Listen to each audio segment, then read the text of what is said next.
Accogliamo qui a Padova la delegazione della Croce Rossa cinese che è giunta in Italia alcuni giorni fa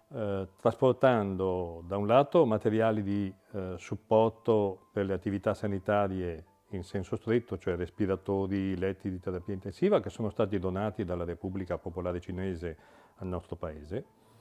dall'altro dispositivi di protezione individuale che sono stati donati alla Croce Rossa Italiana e distribuiti già per i comitati che sono impegnati in questa lotta al coronavirus.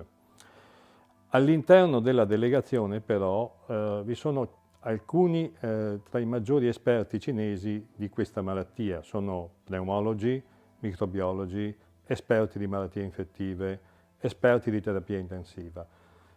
Tutte persone che nei loro ospedali, nelle loro città, nelle loro università hanno combattuto, e sappiamo con successo, il virus. Nelle prossime 2 giornate questo gruppo, che è capeggiato dal vicepresidente nazionale della Croce Rossa cinese, si incontrerà con i nostri specialisti, non solo dell'azienda ospedaliera di Padova e dell'Università di Padova, ma della regione,